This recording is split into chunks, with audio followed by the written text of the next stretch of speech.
Hey, GLP-1 Plus SideZ community. Before we jump into the podcast, please take the time to leave us a 5-star review on whatever audio platform you're listening to the podcast on. Share your story and how the podcast has helped you. This will help us get referred up in the audio platform so that we can reach more people that need our help, our support, and guidance from our doctors. Help us get loud and change things. Are you interested in understanding GLP-1 medications like Ozempic, wegovy, or Mounjaro? Then join us on the Plus SideZ Cracking the Obesity Code, the groundbreaking podcast helping people change their lives one episode at a time. The Plus SideZ Podcast is a disruptor. We're breaking down barriers, smashing stereotypes, and sharing inspiring stories that'll leave you feeling informed and empowered. Join us every week to learn from doctors who are specialists around GLP-1 medications like Ozempic, wegovy, and Mounjaro. They'll provide you with science and facts to validate these incredible stories. But that's not all. We'll also bring you the voices of the GLP-1 Mounjaro TikTok community, real people who face the challenges of obesity-related diseases and disorders and discovered the incredible plus sides of GLP-1 medications. Our episodes are filled with heartwarming stories, laughter, and moments of triumph. You'll connect with our amazing community members who are reclaiming their health and experiencing their fullest lives. Are you ready to embark on a journey of discovery and empowerment? Tune in to the Plus SideZ Cracking the Obesity Code, and together we'll change the narrative around obesity and end the stigma. Subscribe now on YouTube or your favorite podcast platform and join our incredible community. Let's celebrate the plus sides of life together, because every story deserves to be heard. Every life deserves to shine, and everyone deserves access to expert knowledge and medication. The Plus SideZ Podcast. You're not alone. It's not your fault.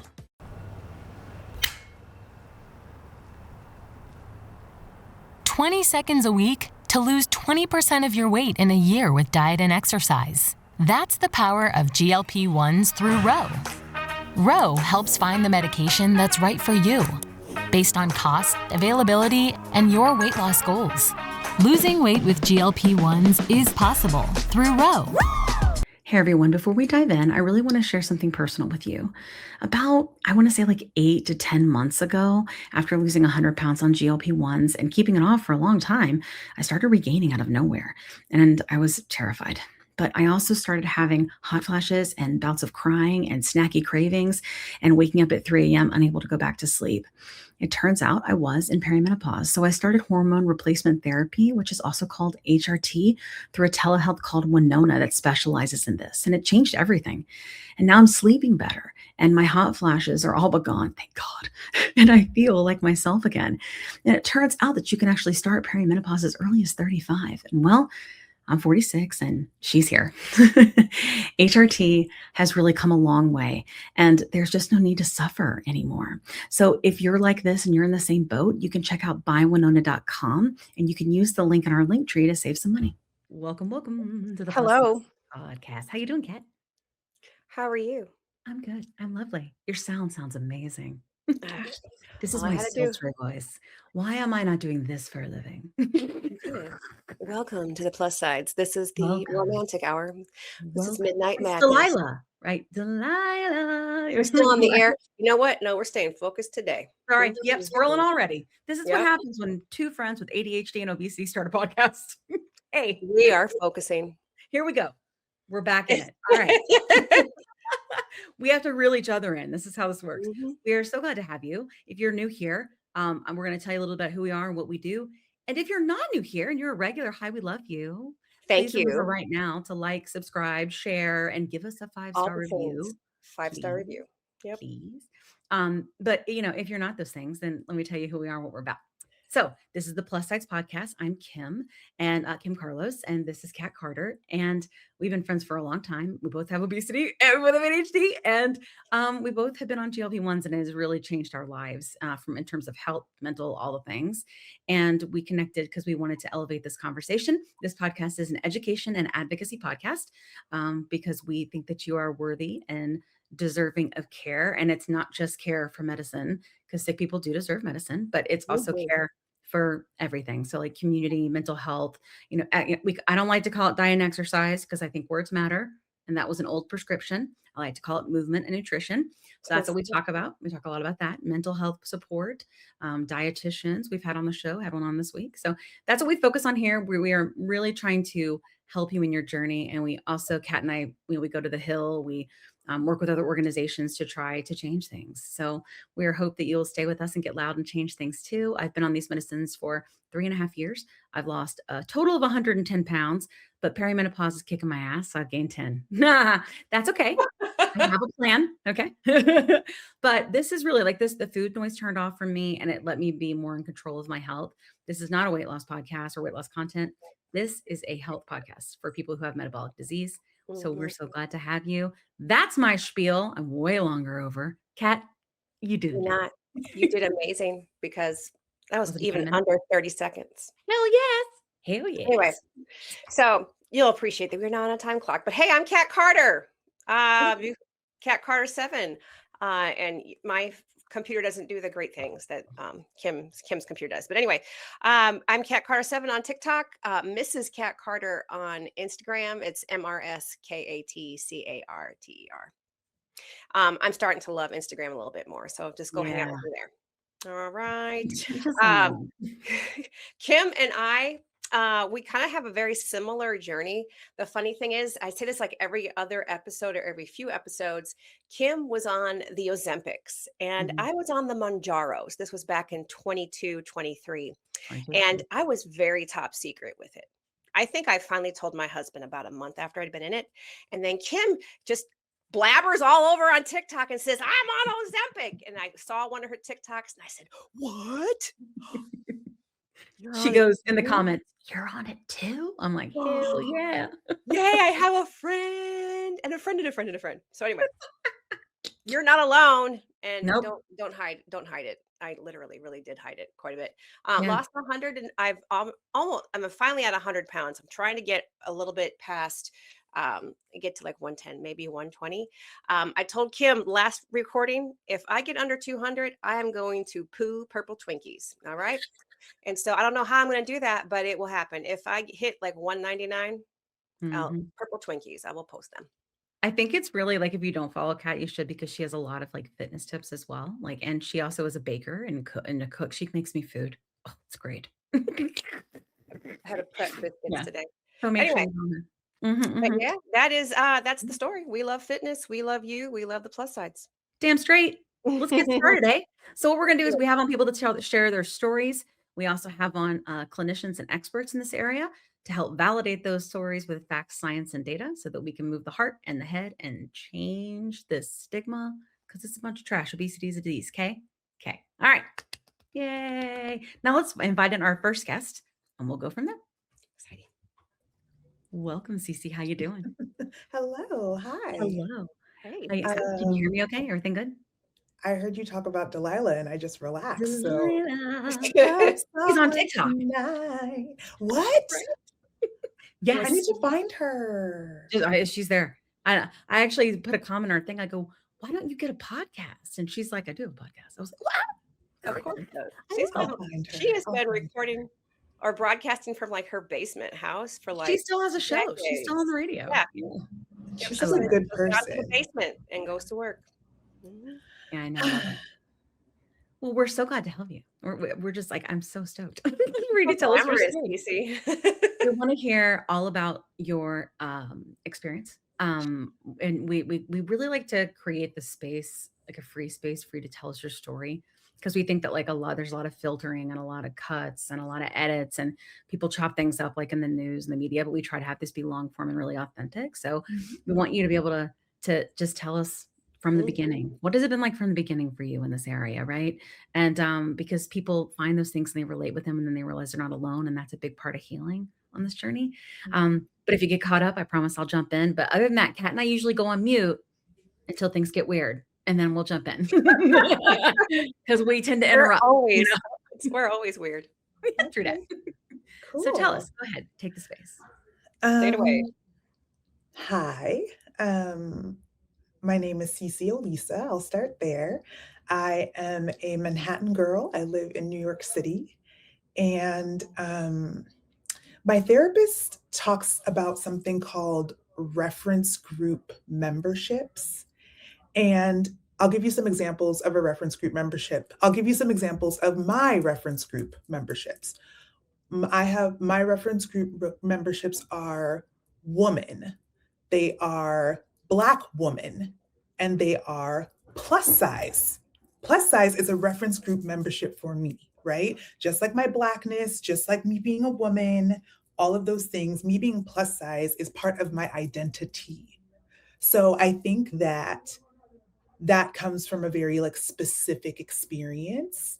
And I've been online for a really long time. I have a TEDx called How to Build Self-Confidence, where I tell my story from like being like young and how being a big girl like affected my life. So I'm going to fast forward through all that. If you find me interesting, you can just hear the early years there, but I'm going to get to the juicy stuff because I feel like we have a lot to discuss. So it gets juicy when I'm living in New York City and I start an anonymous, like kind of like Tumblr kind of thing about being a plus size girl in New York City. So it's like everything from like wide calf boots to dating to this and that, but it's anonymous because I'm walking through life as this, you know, size 24, like Lane Bryant, size 24 plus size woman who's 5'10" with dark skin in New York City, like, and my friends are like Heidi Klum lookalikes, right? Like, you know, and we're just like running the city and like living. But I am noticing that my experience is vastly different than theirs. And I'm noticing that when I go to anyone that I kind of know and try to open up about being vulnerable about my plus size insecurities, like they just kind of like, you're beautiful, like, stop, like, okay, yeah. But hey, the attention, like I can count how many drinks she gets and how many I get, blah, blah, blah, blah, right? So it gets juicy because I get introduced to this girl who takes me to like a BBW party for the first time, where like everyone, all the women are plus size and all the guys there like plus size girls. Now, the people who know about this lifestyle know you can veer into like kinky stuff. I did not go down that path. Okay. I want it to be clear. Like I was just like a little lamb and they like brought me to this club. But like I was like blown because in that context, I was like the hottest chick there. So like everything that I would see my Heidi Klum friends experiencing like on the Upper West Side, like I would like sneak downtown with my plus size friends that like my Heidi Klum friends don't know about my plus size friends. I would sneak downtown with them, go to these parties and like live it up. I'm like meeting like very good men. It was lovely. So having the time of my life, but then realizing like, wait a second, the only difference in these contexts is really me. Like I'm acting a certain way at the plus size club because I know that there's been a vetting process and that like I'm accepted here. So is it the Upper West Side bar that's the problem, or is it me in the Upper West Side bar that's the problem? And that's where this concept of like, don't wait on your weight to live the life you want came into my life. Like that was like what I had to tell myself every day. Like bring that plus size club confidence. Because again, that ultimately that was not the lifestyle for me, you know, like had my fun, figured it out, whatever. But taking that into my mainstream life, like that transition was like my anonymous storytelling that I was like working through online. A community formed around that. And so from there, I become like co-founder of the CurvyCon, this big convention at New York Fashion Week. It's this whole thing. The company gets acquired. It's like this whole thing. Like if you start looking at people's 2016 throwback posts, like if most of the OG plus size baddies, like there's CurvyCon images, you know, in their retrospectives, right? So when I, at the height of the success with CurvyCon, had like a major health scare and decided that like, oh my goodness, I do need to kind of like figure out this weight release thing that I keep talking about. And I had leveled myself up from a career perspective to get the therapy, to get the nutrition coach, to listen to my doctor and do what they said to do. I had the time, I had the bandwidth, I had the resources, and I locked in. So being co-founder of the CurvyCon and losing 120 pounds over 8 years, it's not been necessarily fun, and it's not been something that I've done publicly. Like for me, in my body, people notice my weight loss every 10 pounds and every 50 pounds. So I could be 49 pounds down and no one says anything. When I get to 50 pounds down, it was like, whoa, you lost so much weight. So like, as a plus size fashion influencer, as a lifestyle brand, like I have got all this like public facing stuff going on. And so every 10 pounds or every 50 pounds, the feedback was like so complicated and so nuanced, and people were hurt and people felt betrayed that I had lost weight. And so I just stopped talking about it altogether, even though it had been a part of my brand. Like, again, you can go Google back if you need the whole story, right? So this time around, having gone through a pandemic and not gaining the weight back, the 120 pounds that I lost, having gone through the loss of my mother unexpectedly and not gaining back the 120 pounds that I lost over 8 years, going through breakups and, you know, all the things of life, and not having gained back the 120 pounds that I lost over 8 years, I'm like, I want to go for the last 50. Like I have officially released that 120 pounds, and I've gone through a knee surgery and did not gain back the 120 pounds that I lost over 8 years. I have proven to myself in all these crazy scenarios that 50 pounds that I used to go back and like gain, like with the therapy, with the nutrition coaching, with the understanding what's supportive to my body and not, I have figured out how not to gain back that 120. But there is another 50 that I want to lose. And the whole time I've been maintaining, I've had that 50 in mind. And here come GLP-1s. And I'm like, oh my goodness, like, I think I can safely say I can do this.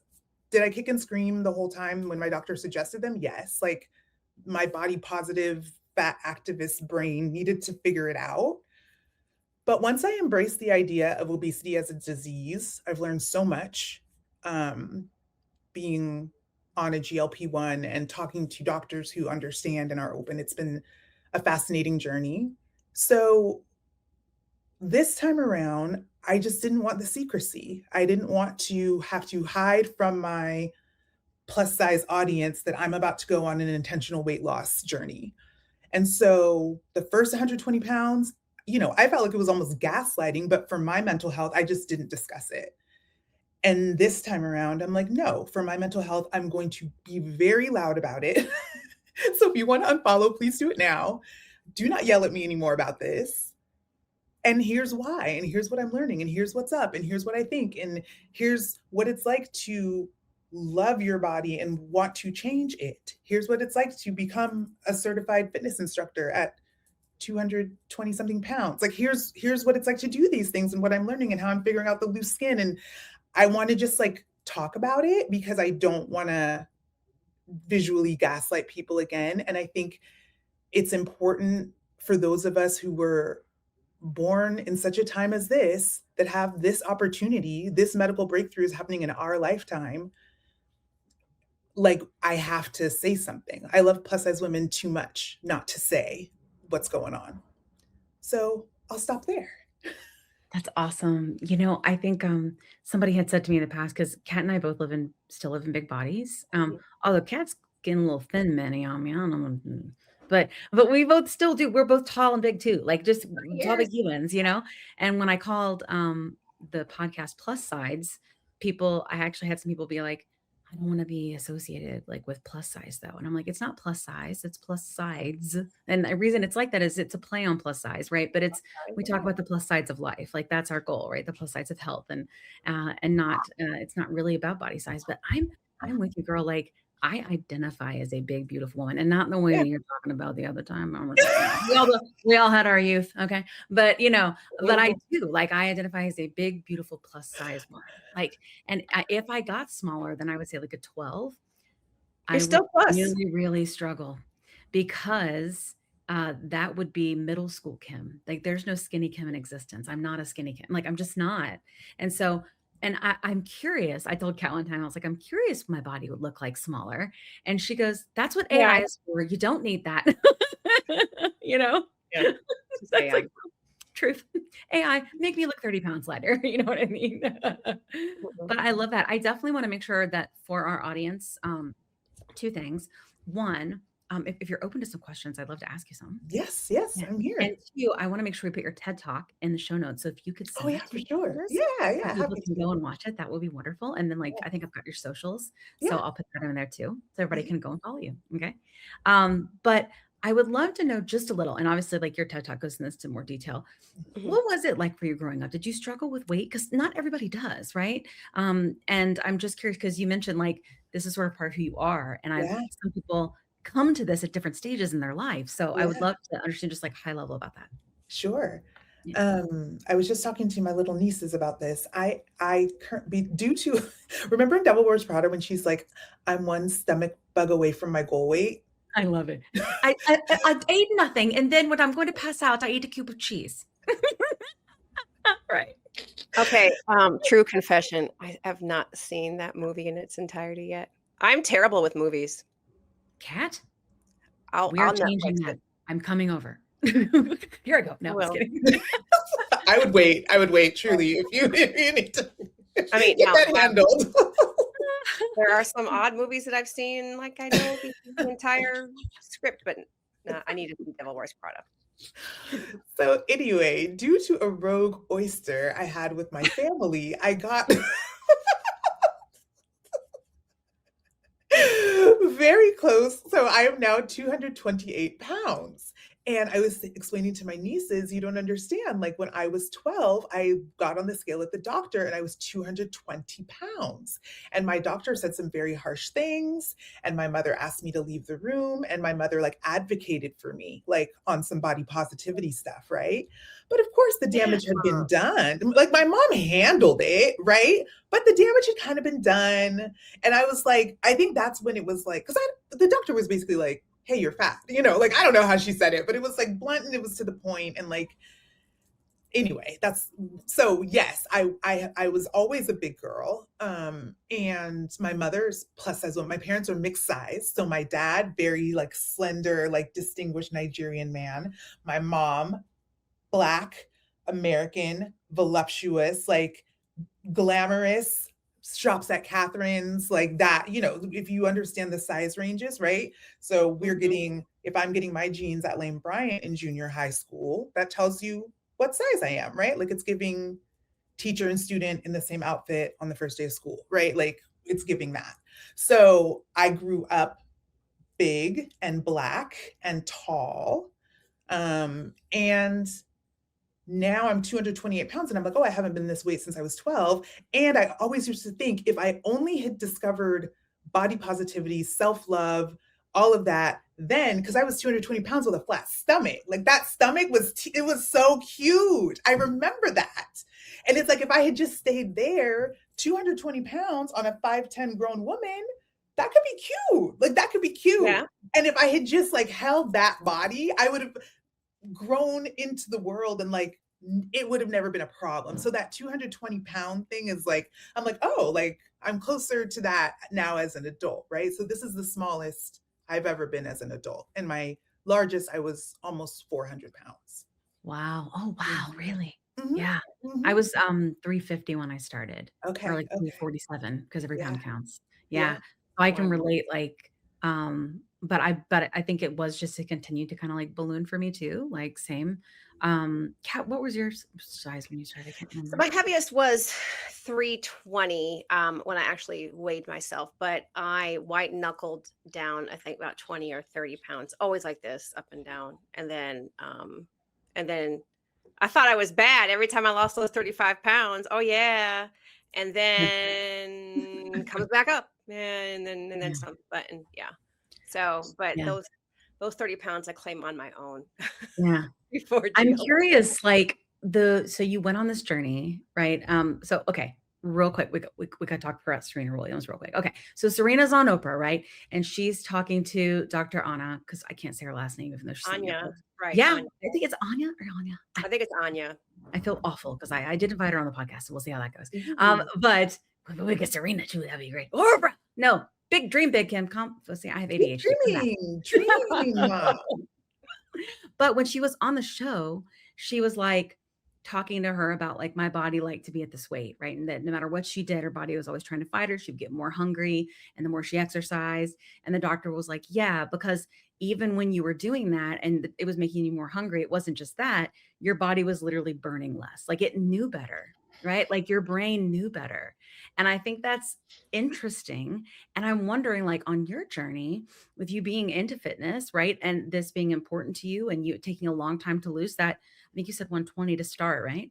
Yeah. Yeah. And which I think is great. And it's great you lost it slow. I think that's great. But over time, like when it came to food noise, what was that like for you? Mm-hmm. And how did it change when you started at GLP-1? Mm-hmm. Mm-hmm. I think, yeah, that set point weight, the idea that like your body has like a weight thermometer that no matter what you do, your body's going to want to get back to whatever that set point is huge. And I think at different times in my life, it was a different number. For a long time, for me, it was 312 pounds. Then it was 350. And then, like I told you, I was very close to 400. And for me, I was like how Kat was saying the 35 pounds, for me, it was 50 pounds because I am an active, fit girl. So like, because I'll hit that gym, I will swim my laps, I will burn those calories and I will lose that 50 pounds every time. Yeah, but mine's 30. I think everybody has something. Mine's a 30 pound. I'm like, okay, 30 is in my control. That's about it. And the white knuckling, it's like wild. And so again, coming from a mixed size family, I think that it's almost like two roads diverged in a wood with me, right? Even as I get smaller, I understand my body more like my dad, who's the slender one, right? I understand like, oh, okay, like this is the structure of my body is like him, but the way I carry my weight is like the women on my mother's side. Like we're still like very dainty, like we have like tiny ankles, tiny wrists, like, right? So like my mother was very demure, like very demure. And so just that like, so like just carrying plus size in a way that works, in a way that is still, like I'm sure none of us, like you said, we all had our fun, right? So my untreated obesity era was nothing to complain about, right? So I think that 50-pound whatever, for me, the first phase of it, and this is the part that people don't like and why it took the 8 years, is because the mental health was the beginning for me, right? Some of that stuff was behavioral and some of that stuff came from my mom. And like, there are things there, as someone who advocates for women and for plus size women, there are so many correlations between specific types of trauma and being obese. And by nature of being a Black American woman and knowing the history of our country, like that is in my DNA somewhere, right? So whether it was you or someone who begat you, if you are a Black American woman, there's certain trauma that like your body can like tilt into like remembrance. These are my thoughts. This is Dr. CeCe. Listen, I'm not. I always tell people, I have chemisms. I get it. That's not how I feel. Go ahead, Kat. Have you read the book Fearing the Black Body? I haven't gotten all the way through it sometimes, but it is dense, but it's one that. I had to listen to it. I was you're right. It's very dense. It reads like a textbook. But then I found it on Spotify and I listened to it, and it's worth a re-listen. But you may listen to that because it is the beauty, the standard of beauty in this country, and there's so many cruxes that it intersects with, and all. It's just. But anyway, it's your turn, and I will shut up. No, I think you're bringing. So if you talk to thousands of plus size women, like I do, which I love, you might see some patterns where people say, "Oh, well, this happened to me, and also I am plus size." Whether that is a Black person, not whatever. The idea of your trauma triggering or obesity or something like that. I've heard too many stories. There's data. You're correct. Actually, like there's data. Right. So if if there are behaviors with food that have nothing necessarily to do with my personal trauma, but I've learned them from the people around me, then maybe I learned them at a point where my body was accelerating and PCOS was flaring up and this and that was happening. And suddenly your untreated obesity has you at almost 400 pounds. Yeah. So I think that for me, the combination of the mental health support, okay, wait a second. Sure, there are things going on that might be a PCOS thing, but like, do I have to order tuna melts and French fries at 4 a.m? Like, do I have to place that? No, that's for noon. We could do 4 a.m. shit at noon, CeCe. Jeez. I live in New York City, so I like to take all the You perks. can get it whenever you want because you're in the city. I Yeah. know. Right? And I know. My can, sister and I lives in Brooklyn. did. She's like, we have everything. Mhm. So Yeah. it's if I'm doing that all the time, why? Right. And so that's the mental health journey and figuring that Yeah, out. Right. for And sure. then figuring that out with the nutrition coach who's saying, like, oh, well, because your hormonal is like this, you might want to try like sweet potatoes instead of white potatoes. You might want to try brown rice instead of this, like just little this, Yeah. not that. And you start to be like, oh my gosh, when I eat dairy, my tummy bloats out. Oh, that's weird. Like, so looking at food as healing, looking at the mental health as healing, the white knuckling, that to me is part of the white knuckling, right? Like Yeah, that part that kind of bolsters it. Your question was with the GLP-1 and the food noise. I think that's when I realized the power of the medication, because I did not know that I was having food noise. I didn't know I could feel ho hum about food. That's crazy, right? That's like what Oprah famously always says when she's talking about GLP-1s. I thought everybody obsessed over potato chips, but Yeah. no, I guess not. She was like, you guys weren't even thinking about it. And like, we were all like obsessed. We had Rosie O'Donnell on our show, and she was talking about how she was about to have her first national appearance, and all she could think about were the brownies that were on the table backstage. And she was about to like, because I mean, that's food noise, right? Like it's, hey, like I'm concerned, like stress is up, like stress is high, like we gotta eat. I'm not concerned we're gonna get our next meal. Like we gotta get that set weight, you know? And I think that's true. Yeah. Can I also say, and I know this is my truth. I'm speaking my truth. Yeah, that's what I also was blessed to be in the plus size fashion, plus size influencer world, right? So that was probably the best career for someone who had a propensity to gain weight, because it wasn't like before in my life, it was like, well, you're too big to do this. You can't do it because you're big, you're big, you're big. But then the world of plus size influence and social media from a plus size perspective opens up, and to be able to say like, oh, it's okay, they have my size, like they have my size, right? So it had to be a wellness thing. And let me just wrap this up, because I feel like I want to close the loop on the white knuckling It's section. a very great conversation. We could go on forever. Yeah, I want to wrap this. I want to wrap this because just to the point of, I had a health scare that made me push past that second white knuckle 50 pounds, right? Yeah. And so, do you want to talk about that? Not really, because I've talked about it before. Like I have factor 5 lead-in, and I had a blood clot thing, and it was like a lot. Like it's fine. It was like a lot. Okay. It was a lot. It was a lot. Okay. But looking at your wellness holistically and looking at longevity, I feel like that is the reason that I feel like being public about this conversation is so important. Yeah, I think that as someone who considers herself a plus size person as part of her identity, I think that making sure that people are educated on what it is like to live with obesity, whether you choose to treat it or not. And so I think that I have to shout from, just like I would say, don't wait on your weight to live the life you want. Just like I would say, don't wait on your weight to live the life you want. Health is a practice, not a pant size. Like these are all your choices that you get to make, and I'm here for you, and this is the choice that I'm making. I'm choosing to treat my obesity, and this is what it looks like. I think that's what makes all of this so important. But I think so I've true. said a lot and enough, and I love it. Time. No, we're totally fine.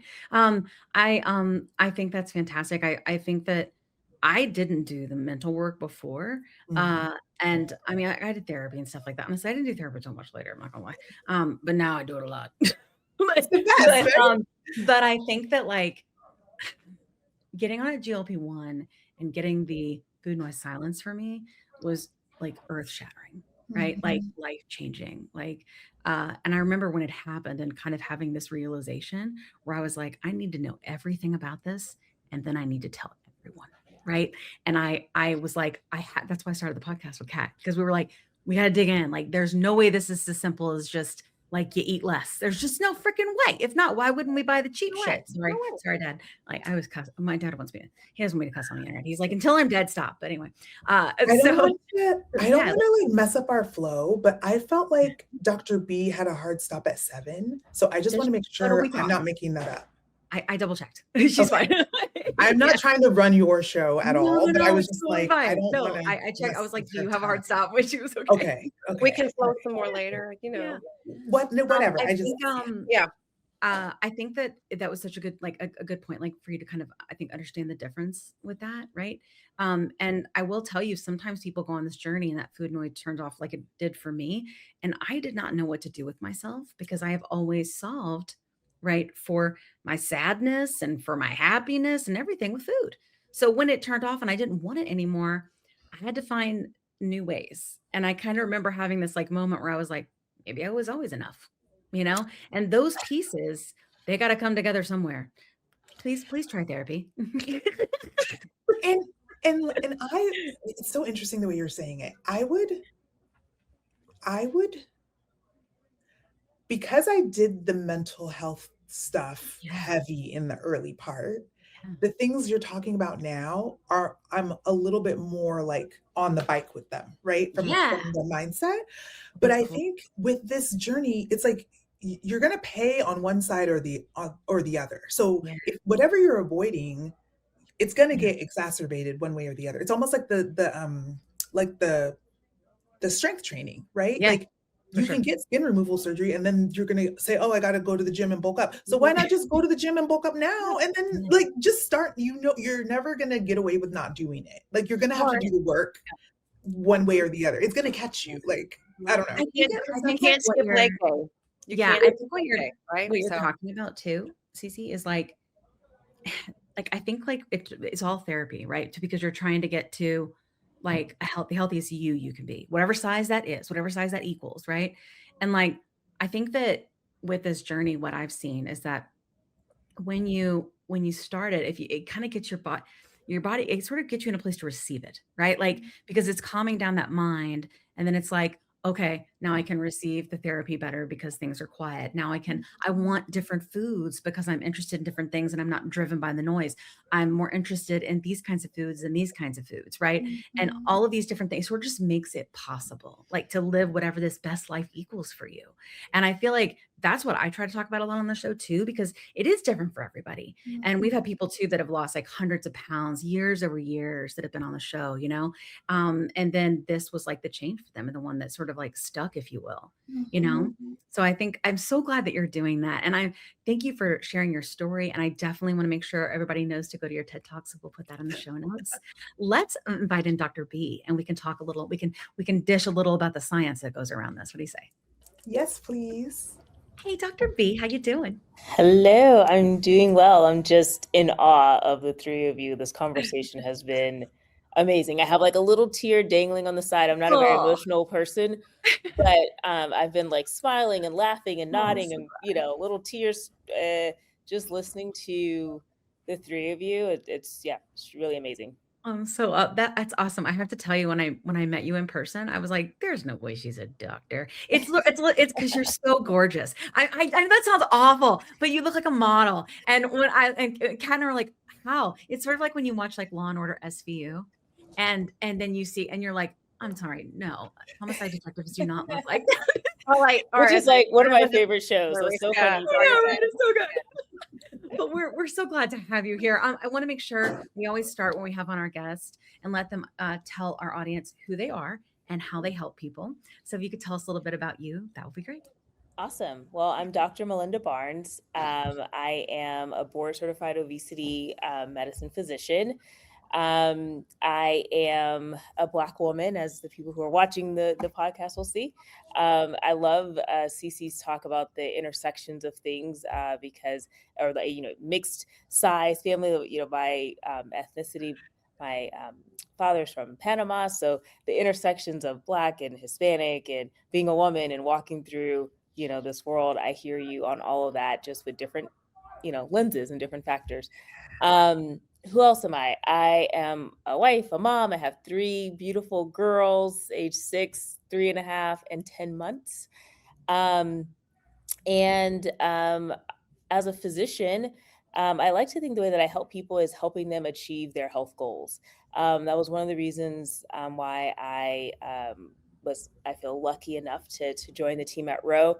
I'm in the early days, and I was really drawn to the company by the mission of the founders, which was to make healthcare accessible, to give people the healthcare that they want, to start with things like stigmatized conditions, remove that stigma, and help people achieve their health goals so they can achieve their life goals. Z is, notorious for saying no one dreams about having a blood pressure of 120/80. They dream about their wedding or running a marathon or going ziplining or whatever that may be. And so health is a means to the end, which is having that happy and fulfilled life. And I love that. A lot of the men in my family, I think, were failed by the healthcare system. And that really weighed on me when I was going through residency and training, because here I am, I'm a doctor, but I couldn't help people, the people who were the closest to me. And so that also played a factor in why I was so drawn to Roe. And then as I'm chief medical officer at Roe, and so I oversee all of the clinical aspects, from quality and safety to designing new clinical protocols and helping to launch new clinical offerings like our Roe Body membership. And so I think that ultimately my job is to provide a safe place for people to get care, is to develop and design high quality care and clinical protocols, and then train practitioners to deliver that care. And then all the intersection of that, like how do you talk about it externally? How do you build the digital products and things like that? So wow, that's a big job, Dr. B. Jeez Louise. That is. That's intense. We all get 24 hours in a day, so I'd like to. Yeah. How you break it down? Is that me with the audio? Was that me? I hear something crashing in the background. Yeah. I live in New York City, so it's probably me. Okay. All right. I totally forgot. Like when Z was on the show, I think he was having sirens go by. Yes, I'm also in New York. Everybody be nice. We're in New York. Yes. You become kind of like indifferent to it. You don't even notice it anymore, right? Yeah, for sure. That's true. Okay, so I'm gonna ask you a couple questions if it's okay for our audience. So listening to CeCe's story, she did diet, she did exercise, she had discipline, but she still struggled, right? And she was wanting to get to that extra 50 pounds, right? Can you explain what the science tells us about obesity as a chronic metabolic condition, right? And why this effort alone usually isn't enough for most people? Yeah, I mean, I think that CeCe explained it really well early on, which is that everyone has a metabolic set point. And so there's a weight, there's a number that our bodies sort of feel comfortable at, like they feel like that is the goal. And our bodies are really smart and really adaptive. So when you move from that goal, there are mechanisms in place to help you get back to that, to that set point, to that number. And so there's things like increasing hunger. I think, Kim, you brought it up around burning less energy, burning less calories, right? You're losing the weight and then you're working out, but you're spending less energy. There is food noise, which is huge. And I've heard almost every single patient talk about food noise, and they have the same reaction, which is, wait a minute, this is how you go through life? Well, it's easy then to be fit if you're not thinking about, the chips, the brownies. We've heard patients say from planning their social calendar based on the food that's going to be there, the menu. One of the patients who I spoke to earlier was describing that basically, the 30 minutes after she ate breakfast was the only time that she did not have food noise. That was it, right? The rest of the day, it was, what am I going to have for lunch? I'm in the grocery store, I'm buying food, but I'm also thinking about the next meal and the next day and that weekend and, I want this. And, and we know that food noise is very intrusive, right? It's unwanted, persistent, intrusive thoughts and chatter about food. And so I think what we understand about obesity is that it is a chronic relapsing, right? So that's how do you lose and come back? Relapsing disease. Just like other metabolic diseases like high cholesterol, high blood pressure. And those are conditions that have almost no stigma attached to them. Right. And so, right, we don't expect people to will their way out of high blood pressure or having high cholesterol. And so, our smart bodies are setting changes to hunger. There's all kind of messengers, hormones in our body that communicate signals to our brain from our gut, to our thyroid around metabolism. And so really you're working hard and your body's almost working harder to get back to that set point, and it's leveraging these hormones and these messengers to affect things like hunger, satiety, or like feeling full, and then energy expenditure. So you're kind of like, fighting against yourself or the biology that has been set, which is also why no two people can have the exact same plan, right? To help them achieve their goals. Yeah. Yeah. I think that's true. And I think you'll hear some people on this journey where they'll say, oh, like I eat exactly like I ate before. And I'm like a size 2 or whatever, and I'm great. And I have muscle and everything, or I exercised like this before, or I ate whole foods and exercised like crazy before. And I just could never get the weight to move. Right. And I think that, but the problem I think with some of this, and I'm wondering, I think this sort of sometimes will hurt the stigma, is that people that with diet culture, like it's very much like a, look at me, if I did it, you can do it too. And they're in these, I think that's like not a good message, because a lot of times they're in these really small bodies, and the way that a lot of people who are building this community, like on the algorithm, they see that and they think that's the norm. And the first time they hit stalls and plateaus, they're like, what did I do wrong? Quick pause here. I've had moments on my GLP-1 journey where insurance changes or rising costs force me to look for a new provider. And honestly, that process can feel very overwhelming. But that's why the Plus SideZ Podcast has partnered with GLP Winner to give our subscribers a resource to help them make that decision easier. GLP Winner is a comparison platform that lets you explore telehealth providers in all 50 states, whether you're looking for brand name medications or compounded options. You can see pricing up front, read reviews, and get a clear picture of which provider might align best with your needs. Check it out today at glpwinner.com/plus-sides. That's glpwinner.com/plus-sides. Don't forget the Z. Want the fastest working GLP-1? For half the price, Ro now offers FDA-approved weight loss injections cheaper, with results you can see faster. Lose 15% of your weight with the formula from Eli Lilly that hits not one, but 2 hormones to curb hunger and nausea. Weight loss faster, confidence higher, price cheaper. See if you qualify at ro.co/TV. Let me tell you a quick story.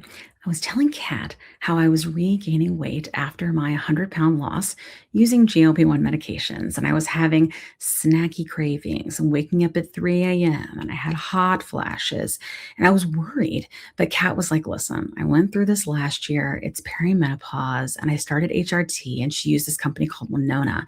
So I started going there to see if this was something that was going with me. Turns out it was, because I'm 46.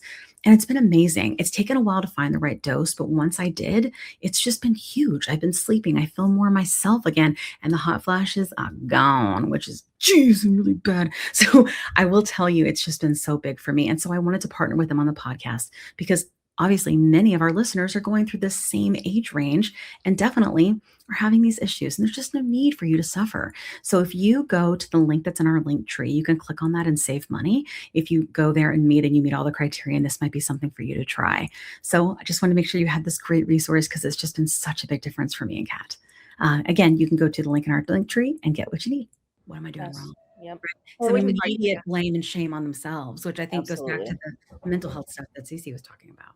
Yes, absolutely. I think that it's just so interesting to me, again, as a physician, when you diagnose someone with a chronic disease, like I cannot think of another condition like other than obesity where the patient's response back is like, well, do I have to be on these medications for forever? I mean, yes, sometimes they come to grips like, well, I have this condition forever. And it's like, well, unfortunately, you might have, hypothyroidism forever or high blood pressure. Now, we will say to some people, right, high blood pressure can get better with decreasing weight, with You're the first person that said alcohol. That. I keep wanting to ask. Like, yes. You're the first person to say that. I swear, everybody uses it as a reason, but I'm like, but you go on less blood pressure medicine when you lose weight. So I'm afraid to say it because it's like one of the big things. Well, I mean, also like, as you mentioned Serena on Oprah, and you all may know that we just launched a new campaign with her, Healthier on Row. And so she talked about it, like the health benefits, right? She shared her lab values. And I think that that's something that people don't talk about, but is also true, right? If you lose the excess weight, the fat tissue in your body is hormonally active, right? It makes hormones, it can convert different hormones. And so as you lose that, it does affect things like high blood pressure, high cholesterol. And so it's one of the few areas where people feel like this has been a lack of willpower. So that's the shame and stigma around taking the medication because you think I'm supposed to be able to do it. And my point about bringing up, high blood pressure, high cholesterol is like, those are conditions that can get better with decreasing, caloric intake, with exercise, right? We know that if you walk more, the like bad cholesterol, the LDL, that gets better, right? Your HDL gets better. So movement, and I love how you say movement and nutrition instead of diet and exercise. Movement and nutrition is important, period. But we don't, just for health, right? But we don't shame people if their blood pressure gets a little bit better or their cholesterol gets a little bit better with movement and nutrition. We don't shame them if they need medication to go the next, right? But with obesity and overweight, we just have this longstanding horrible bias against it as a chronic disease. Yeah, absolutely. Go ahead, CeCe. One thing I feel like has been my experience, especially knowing I can lose 50 pounds. I know how to do that, right? But the maintenance of that 50 pounds or going beyond that 50 pounds, I feel like that is where giving myself the bandwidth to stick with it, the bandwidth to stay on this way of being for the long term. I think that's like when we talk about a lifestyle change versus a diet, like to me, lifestyle change means like you have made a change in your lifestyle and you're doing it differently this time. And for me, the GLP-1 helps the lifestyle change of it all to stick. Like, if not, it's just a diet. I'm just doing it for 6 months and losing 50 pounds and then I fall apart and go do whatever. Right.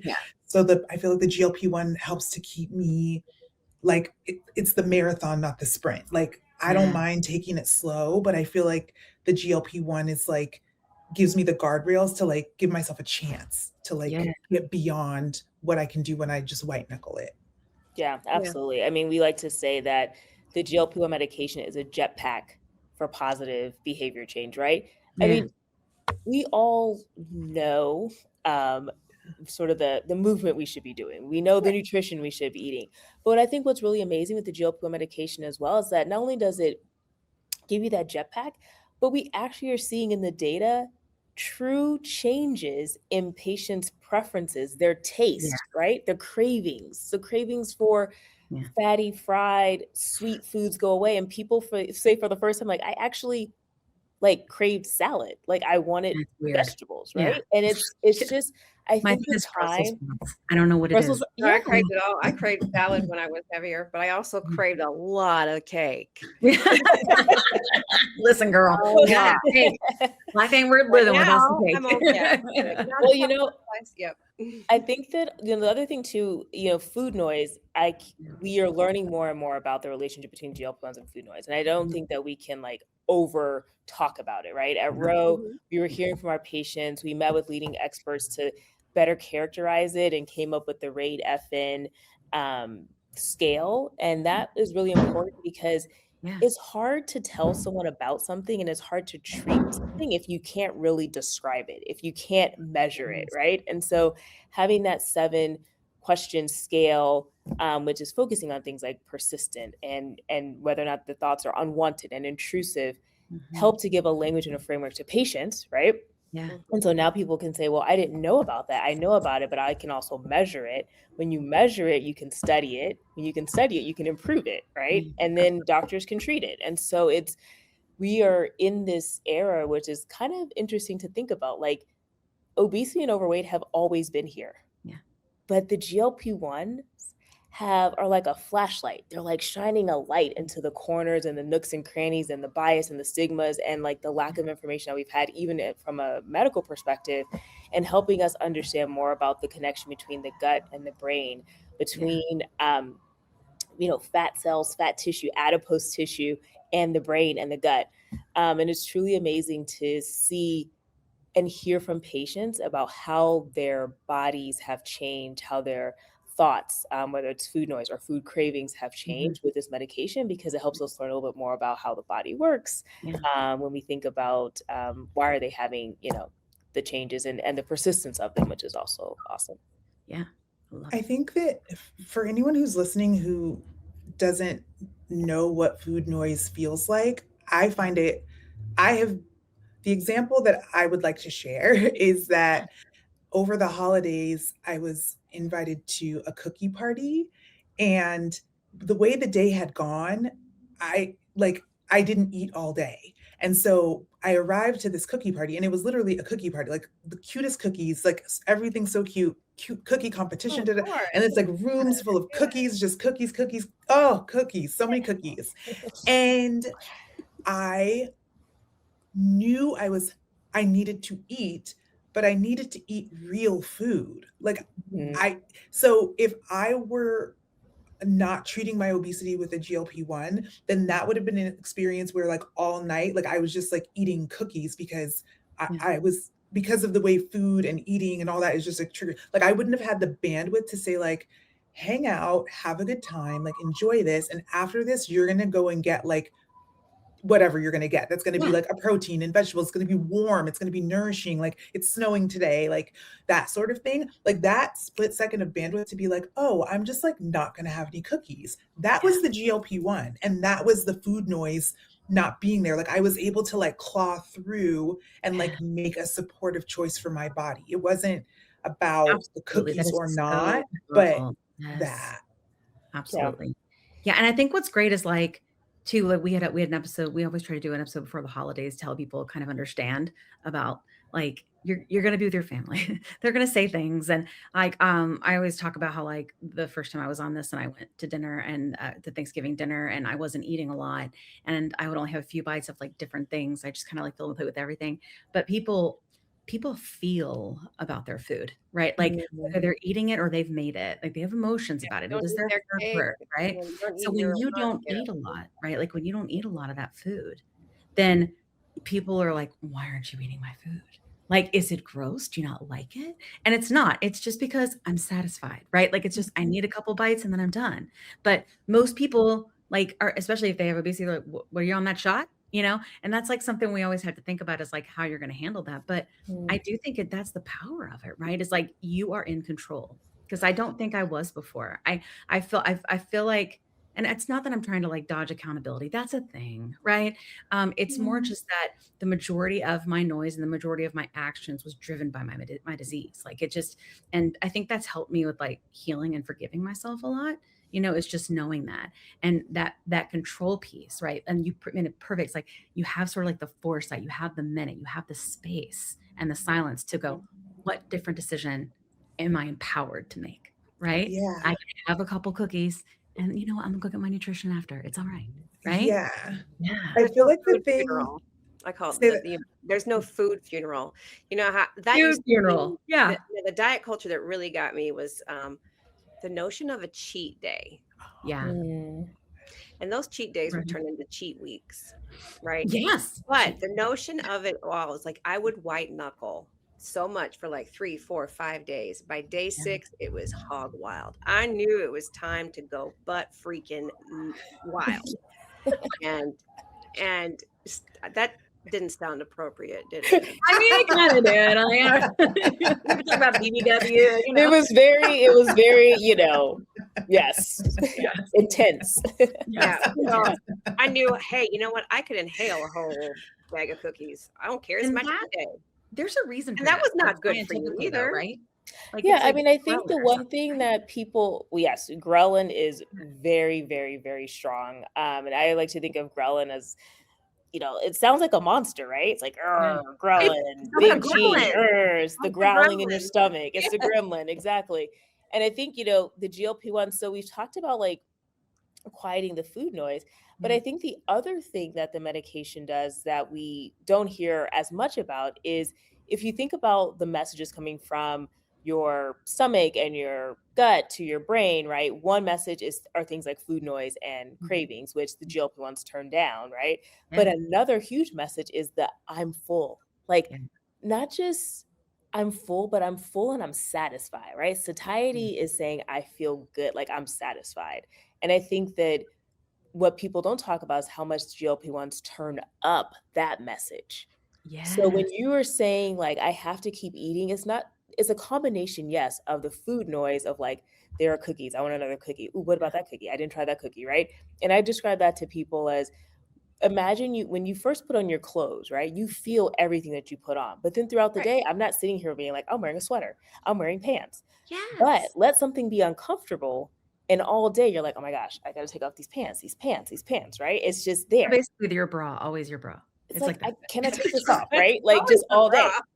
That always is like food noise, right? Which is Yes. like, it's just True. your brain never Always turns there. off the signal of like, you need to eat, right? If I'm hungry, Yeah. which is normal, I haven't eaten, I need to eat something that's hunger, but it isn't hunger signals aren't necessarily persistent and unwanted and intrusive, right? Yeah. And also hunger signals should be turned off once you eat. Yeah. Food noise can It doesn't. continue, right? Yeah, And good. without when Serena says it felt like my body was missing something, Yeah. I think like obviously we know that it is, right? And I think that is what you're hearing is the messages going to my brain were not at the right volume or they weren't there. Yeah. So the message from your gut to your brain that tells you you are satisfied, you are full, you can stop eating is either turned way down or it's not even being received. Yeah. And that's why people are like, I just felt like I'm like, sometimes you feel full. Sometimes you feel like I don't really want to eat anything, but you don't have the satisfaction. You don't have the satiety yet. So you keep eating and you keep eating, right? And that's with GLP-1, that message of I am full, I am satisfied gets turned up. You can have a couple bites. You feel good. Also, the emptying of the food out of your stomach slows down. So if the food is still there, you also feel full faster, right? And then you have regulation of your blood sugar. So you're not having these crazy spikes. All of that together is helping with all of this, right? So the food noise is huge, but also I feel like the turning up of the I'm full, I'm satisfied, the food leaving slower, like all of the other ways that the medication is helping. I love that, Dr. B. I have this friend that's an advocate in our community. He goes by Mike on a mission because he is on a mission to get everybody to pay $25 for these medicine. And he's an advocate with us and goes to the Hill and is a part of OAC and all these different things that we do. And he was saying the other day, you're not chasing suppression, you are chasing satiety, right? Exactly. That those are very different things. And I thought it was just beautiful the way he said it because I had never heard anybody say it that way before. Because when I started this, I had my hunger and food noise turn off at the same time. I did not know there was a difference. So on the journey as the medicine, I had metabolic adaptation, right? Like, in other words, some people who are listening may say it doesn't work as good. It stopped working using that language. Yeah. And I started to feel like this sort of like dull roar of food noise. No, I was hungry. And so I had to learn, okay, I'm hungry. I eat. And it was the same outcome. I would eat, I would have a few bites, I would get full, I would feel satisfied, right? And even when the medicine was not, when a lot of people say that, like, I'm not losing anymore, so it's not working, right? They hit these plateaus, they hit these stalls, they panic, and, but I think that's why they're so different, right? Those, the ways you were talking about, because if we wanted to just suppress, then we could take phentermine. You know what I mean? Like there's tons of stuff we could take to suppress. We've been doing that for years. You get stuff at the gas station to help you suppress. Like, so it really is different, right? It really is different. I really do want everybody to understand that. I know CeCe mentioned PCOS, And that has been a very big common thread in our community lately, and around sort of like PCOS being insulin resistance, like that's a piece of it, and how these medicines treat insulin resistance. But not everybody understands that. Do you think you could maybe expand on that for us about maybe why CeCe has, a good experience with this? Yeah, I mean, so first of all, PCOS is another condition that we are learning a lot about, right? We used to say that, PCOS is one, so that's polycystic ovarian syndrome, that it's one phenotype, or like if you have it, everyone looks kind of the same. And we realize that that's not the case. There is one phenotype that we see a lot of overlap with obesity, which is a metabolic phenotype of PCOS, metabolic PCOS, which makes sense as to why there would be overlap with obesity, which is also a disorder of the metabolic system. So you do have patients who, and I'm just, sort of generalizing, but patients who might have PCOS who have these certain factors, right? So they may have overweight and obesity. They might have hirsutism, which is like excessive facial hair or excessive body hair, right? It could be facial hair, it could be on the chest. They insulin resistance. And so it is, it's easier to connect the dots to say if you have metabolic PCOS, that if you're on a GLP-1 medication, which is helping to right the metabolic system, that would improve. Couple of things. One is you have the improvement from the weight loss, but also in that blood sugar regulation, right? In the intersection with insulin. So there are some people walking around with PCOS who are thin, and where their PCOS is coming from is they may have high testosterone, or they actually have a lot of little cysts, which we know now are just immature, like follicles. So eggs in the follicles. So they may have a lot of eggs in their ovaries and have high testosterone, but not have any of the other metabolic. So they don't have overweight or obesity. They may not have hirsutism or excessive hair. They may not have the insulin resistance. So that's why we're starting to see that there may be actually different phenotypes or different types of PCOS. So just wanted to raise that in case someone's like, well, I have PCOS, but I don't have any of these other things. You probably have a different type. It's because there's also different kinds of obesity too, right? We've been learning that lately. Absolutely. I also want to mention as well, got it from our friend Dave, PCOS, patients with PCOS is now in clinical trials with tirzepatide. So tirzepatide is being tested. Yeah, I think the hormonal, you mentioned, Kim, about perimenopause. That's another area where it was interesting is that, to me, there are some people who have been, fighting and working against obesity and overweight their whole life. And there's other people who have not. But to your point, perimenopause comes and all of a sudden it's like, well, I have this abdominal fat that I can't lose. This has never happened to me before, or I'm eating and exercising, or my movement and my nutrition is exactly the same. But I'm gaining weight. What is going on? And, I think, again, the GLP-1s are helping us to learn more and more about our cardiometabolic health, the intersection of metabolism, metabolic health with women's health, whether that's PCOS or perimenopause. And I'm really happy to see clinical trials that are focusing on conditions that affect women, because as y'all know, we have been excluded from trials for so long. It is a new phenomenon to have women in them, and then even newer to have them focus on sort of women's health issues. We're so complicated, all of our hormones. I know. Anyway, let's dig a little bit deeper. So weight bias, it shows up everywhere, including, of course, in healthcare. What does the data tell us about how stigma impacts patient outcomes, and what should patients expect from a provider who truly understands obesity care? Yeah. So first, I'll say, the weight bias and stigma, especially when you hear it within the healthcare community, is just, unacceptable. It's I as a medical student, I remember seeing and experiencing and overhearing weight bias in healthcare, and I just could not even believe what I was hearing. Right? It's like, these are patients, and we're talked about. You're supposed to be teaching us humanism in medicine, and it's really hard to think back on those experiences and to CeCe's story, then think about how that experience may have negatively affected that person in that moment, but maybe even for the rest of their life, right? You go to the doctor's office, supposed to be a safe space, and it's not. And what we see is that weight bias does affect health outcomes in medicine. Patients feel they feel not heard. A lot of their symptoms and conditions and complaints, concerns get dismissed. If you come in for something else, people are like, oh, this person is lazy or doesn't care about themselves or what have you. And so already this patient is starting from like an uphill battle of getting this practitioner to believe whatever it is they're saying, because they're thinking, oh, they also probably say that they do eat well and exercise, but I'm looking at them and so I know they don't, right? So there's no way. They must be lying. There's no way. Response. Sure you do. So there's this again, unacceptable bias and stigma and sort of assumption that they know everything about you based on your physical appearance. And I think if you are at a doctor's office, you should be expecting someone who is empathetic.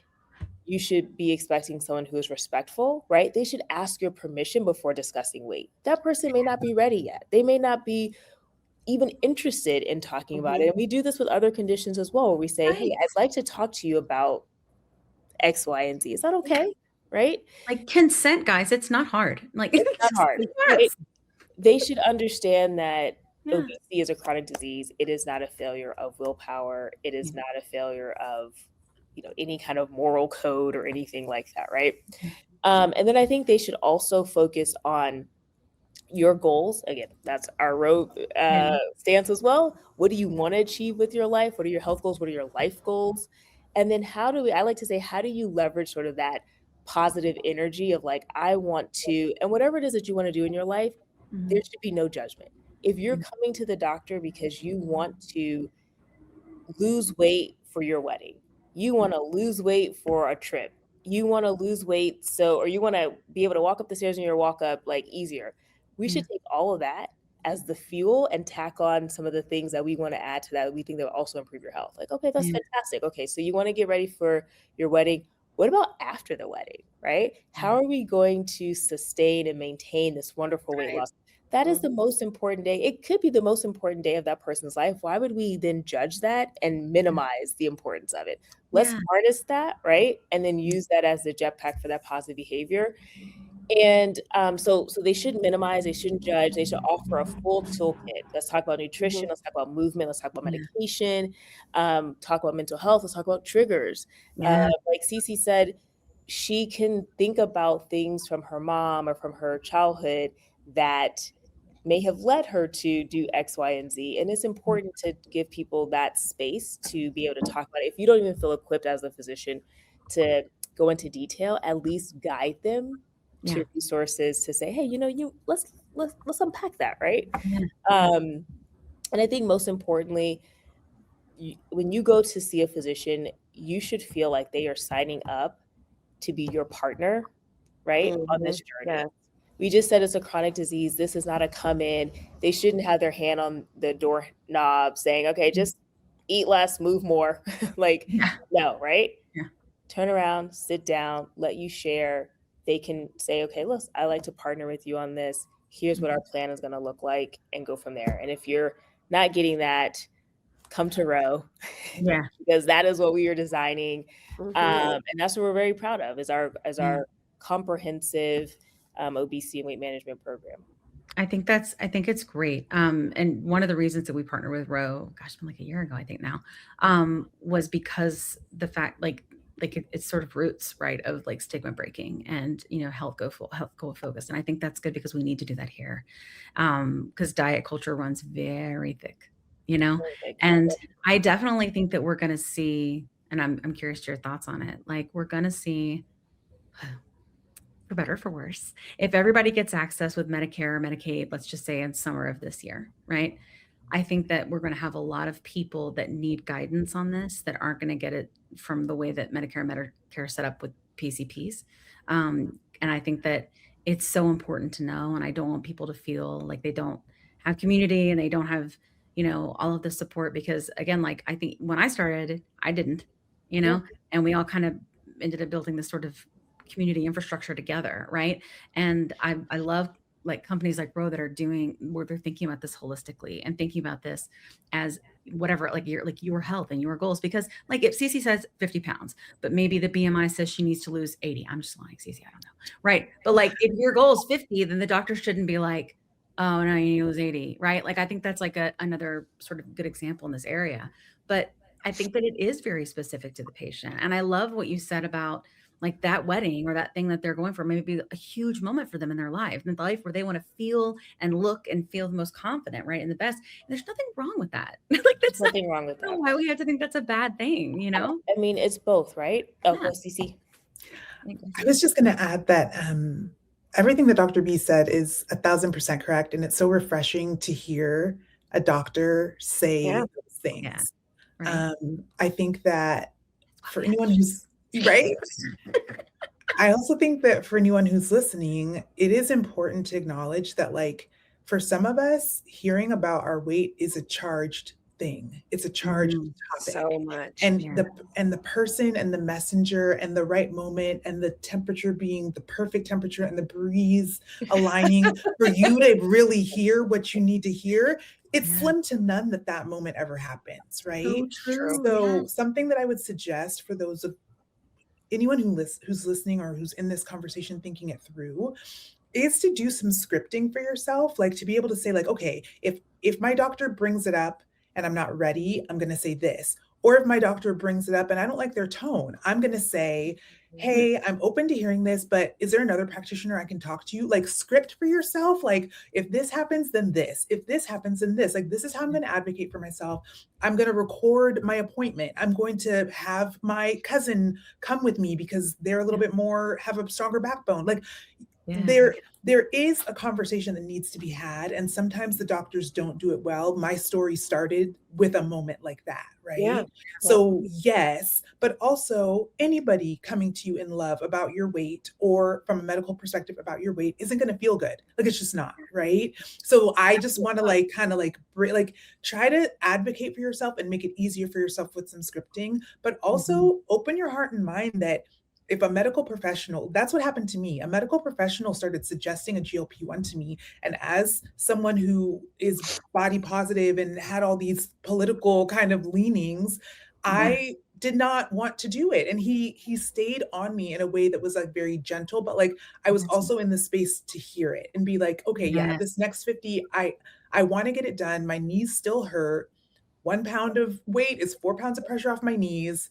This guy is like telling me to do this, like, let me think about it and ultimately make the choice that was right for me. You know what I mean? Right. So I just feel like that moment with the doctor is just never going to be perfect. So I do want to say like, some of us might have to push past that. And again, if a doctor doesn't make you feel safe, you can say like, hey, can you put a note in here that like, I'm actually interested in another provider, like, but script it for yourself. Cause in the moment it's going to be tough. Right. So I just want to throw that out there. And I think you're right. And lots of people have had this happen before. And this goes back to like the consent thing that Dr. B was talking about, right? Like, I think asking like, can we talk about your weight? Like there's something in that, like, cause it changes the power dynamic, right?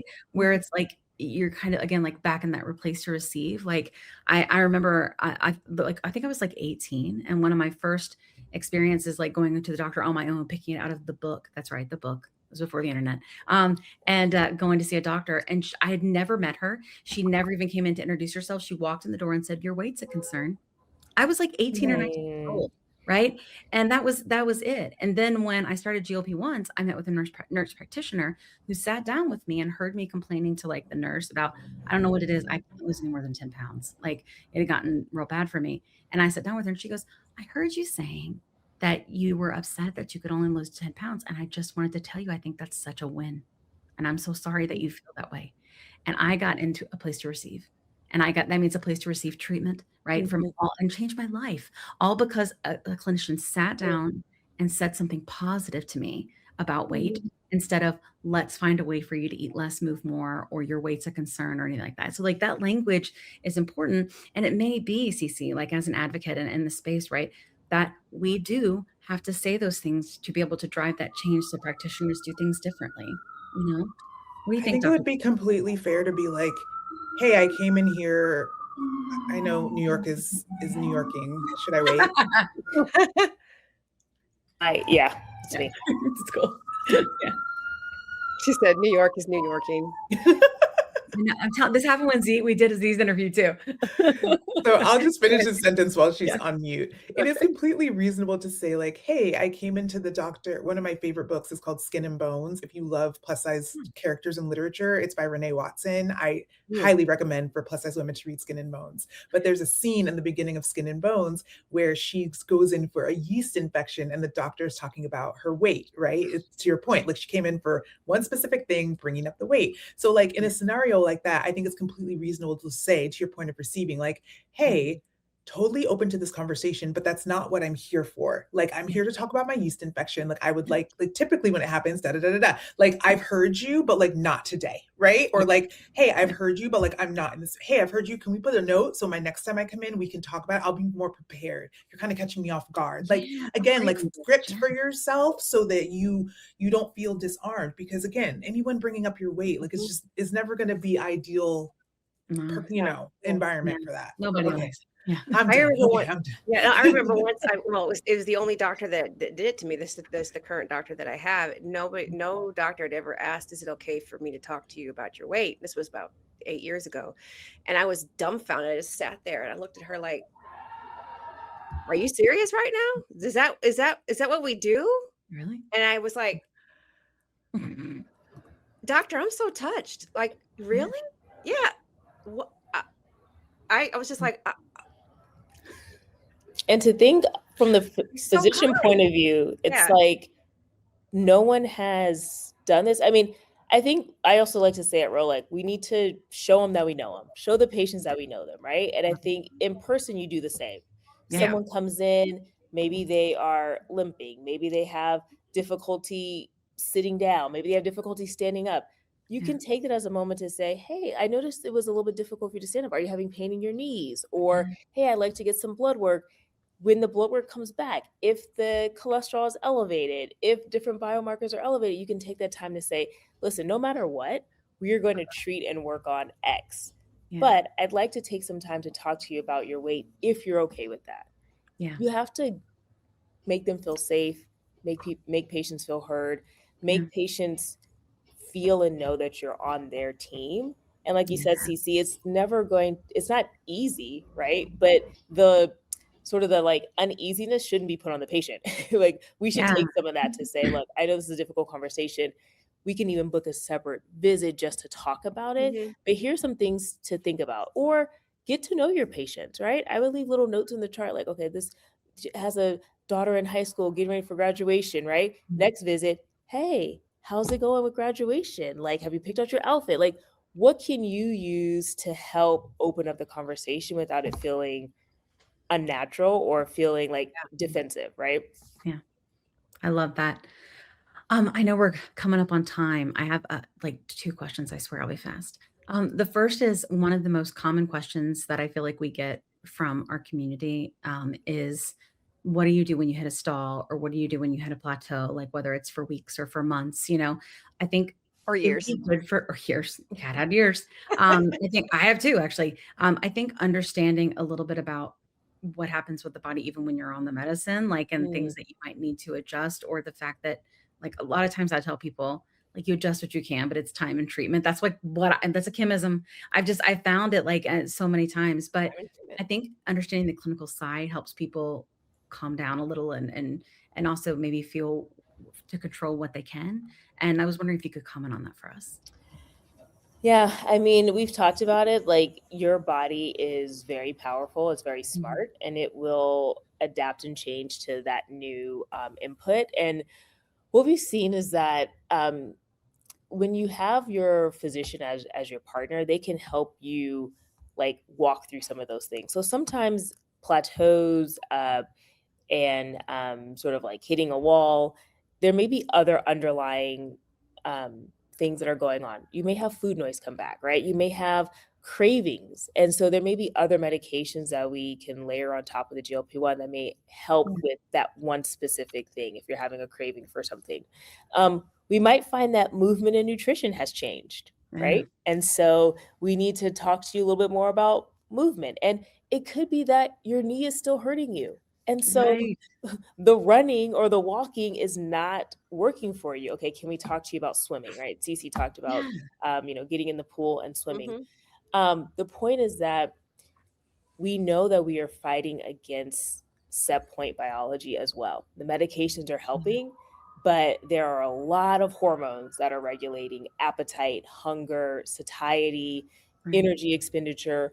And so, right, as more medications come out, and that's what's really exciting about this space is that we're saying, whether they're calling them incretins or GLP-1 plus, or we'll see if the NUSH was another category. Yes, I added that to my profile. Do we want to talk about the NUSH? I'm like, what is that? But the fact is that we will come out with medications that have new targets.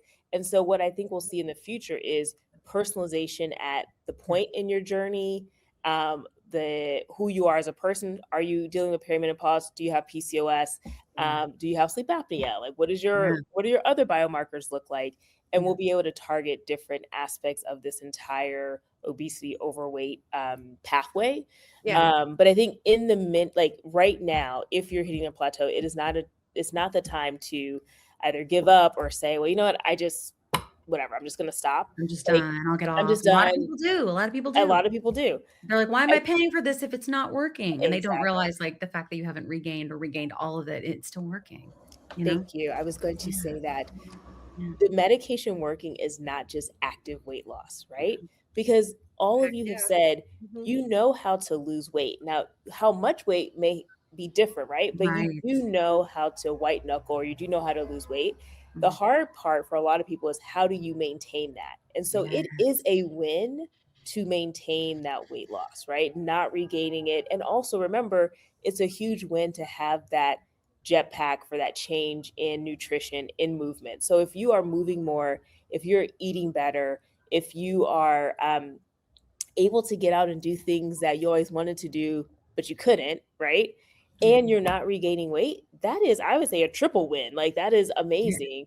And we have to remind people of that. Like, it's not a constant weight loss, and that's okay. And probably for some people, there is, when you hit like that goal weight, or you hit sort of this vicinity of like, I've never lost that much weight before and been able to keep it off for longer than a few months, that is a victory. And we want to help maintain that. I do think if you start to feel certain symptoms come back, especially like food noise or cravings, that is a good point. That is a good time to touch base with your practitioner, your clinician, to bring that up, because again, maybe there is a dose adjustment or a different medication that could be helpful in that situation.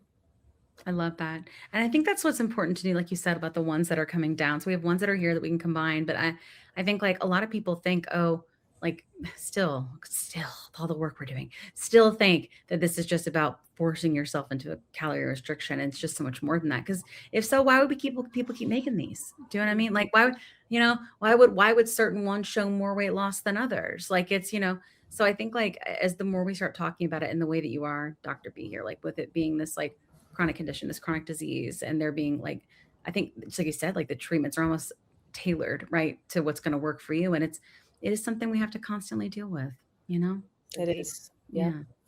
Go ahead, Kat. All right. So Dr. B, beyond this conversation, a lot of our listeners are going to be curious about support beyond the interview today. Can you talk about Ro's body program, who it's designed for, how it supports patients in the long term, and also where listeners can find you, follow you, and learn more about you and Ro? And CeCe, where can we connect and find you and your journey as well? Awesome. So the Ro Body membership is a comprehensive obesity care and weight management offering for people with overweight and obesity, who want treatment with the GLP-1. And so our Ro Body membership has a number of components to it. So one, we have insurance, concierge, and navigation, which is really important, right? We want to be the best place for patients to start their journey. And so we have an insurance checker that you can fill out a short form, put in your insurance information. We will check your benefits. And so we are the most affordable place to start that GLP-1 journey, and where we can check your insurance. It also comes with regular consultations and support from licensed practitioners. It comes with one-on-one coaching from nurses about your treatment, but also behavioral changes, as we talked about with movement and nutrition. You also have anytime messaging with members of your care team, which could be your practitioner, could be a nurse, could be a patient advocate. We also help you track your progress. You have access to educational content with this, which is curated to really speak to you at your point in your journey. And then we help you achieve your goals past weight loss, right? So we talked about health goals. We talked about improvement in different biomarkers like cholesterol or high blood pressure. And I think where can you find us? So one, again, just I don't think I've mentioned it yet, but we're super excited to announce that we are going to have a Super Bowl commercial with Serena Williams. We announced that today. Yes. So I mentioned this earlier, but the campaign is called Healthier on Row, and it highlights so many ways that GLP-1s have helped Serena, including beyond weight loss, which made me think about it. So she talked about like her knees don't hurt anymore. Her blood sugar is down. She has more energy. And it's not just the name of the campaign, like Serena is literally healthier on Row. And one thing that I thought was really incredible is that Serena did blood work back in like 2021. She repeated that blood work and she showed that her cholesterol was lower by 30%, which translates to a decreased cardiometabolic risk of 70%, like a relative reduction of 70% in her cardiometabolic risk. So it's huge. People are healthier on the GLP-1s, healthier on Row. And if you want to learn more, I believe we have a special backlink for the show. So you go to row.co /plus SideZ. Yes. And I mean, I don't know if people really want to follow me, but I'm on, Instagram at Melynda Barnes MD, or I think it's Dr. Melynda Barnes MD. And on X and LinkedIn. But if you go to row.co, you'll get all the information that you need. Awesome. What about you, CeCe? Where can we find you? I will spell my name at the end of this, but the best places to find me are on Instagram and my Substack. And my name is spelled CeCeOlisa, Olisa, CeCe. Yeah, so we will put all the links in the show notes to all those things. You can very easily go, if you're listening or watching, and just follow right there, and you guys can. And that way, I just think it's good, especially like if there's something about not being alone in this journey and like that realization, because so much of obesity is being alone. So I think it's really cool to be able to follow people that are, either going through this journey or understand this journey and been educated like in this area. It really does help, guys. It really does, especially when you just learn the new medicines come out and you learn new things about them and you learn how people are feeling and experience. So I hope that you will do that. And this has been a lovely conversation. Thank you so much, ladies, for joining us today. Yes. And again, follow everybody. Thank you. And I hope this has helped you. We will see you next week. Hasta la pasta. Hasta la pasta. Want the fastest working GLP-1? For half the price, Roe now offers FDA-approved weight loss injections cheaper, with results you can see faster. Lose 15% of your weight with the formula from Eli Lilly that hits not one, but 2 hormones to curb hunger and nausea. Weight loss faster, confidence higher, price cheaper. See if you qualify at row.co/TV. Let me tell you a quick story. I was telling Kat how I was regaining weight after my 100-pound loss using GLP-1 medications. And I was having snacky cravings and waking up at 3 a.m. and I had hot flashes and I was worried. But Kat was like, listen, I went through this last year. It's perimenopause and I started HRT and she used this company called Melynda. So I started going there to see if this was something that was going with me. Turns out it was because I'm 46. And it's been amazing. It's taken a while to find the right dose, but once I did, it's just been huge. I've been sleeping. I feel more myself again. And the hot flashes are gone, which is, geez, really bad. So I will tell you, it's just been so big for me. And so I wanted to partner with them on the podcast because obviously many of our listeners are going through this same age range and definitely are having these issues. And there's just no need for you to suffer. So if you go to the link that's in our link tree, you can click on that and save money. If you go there and you meet all the criteria, and this might be something for you to try. So I just want to make sure you had this great resource because it's just been such a big difference for me and Kat. Again, you can go to the link in our link tree and get what you need. Are you interested in understanding GLP-1 medications like Ozempic, Wegovy, or Mounjaro? Then join us on the Plus SideZ Cracking the Obesity Code, the groundbreaking podcast helping people change their lives one episode at a time. The Plus SideZ Podcast is a disruptor. We're breaking down barriers, smashing stereotypes, and sharing inspiring stories that'll leave you feeling informed and empowered. Join us every week to learn from doctors who are specialists around GLP-1 medications like Ozempic, Wegovy, and Mounjaro. They'll provide you with science and facts to validate these incredible stories. But that's not all. We'll also bring you the voices of the GLP-1 Mounjaro TikTok community, real people who face the challenges of obesity-related diseases and disorders and discovered the incredible plus sides of GLP-1 medications. Our episodes are filled with heartwarming stories, laughter, and moments of triumph. You'll connect with our amazing community members who are reclaiming their health and experiencing their fullest lives. Are you ready to embark on a journey of discovery and empowerment? Tune in to the Plus SideZ Cracking the Obesity Code, and together we'll change the narrative around obesity and end the stigma. Subscribe now on YouTube or your favorite podcast platform and join our incredible community. Let's celebrate the plus sides of life together because every story deserves to be heard. Every life deserves to shine, and everyone deserves access to expert knowledge and medication. The Plus SideZ Podcast. You're not alone. It's not your fault.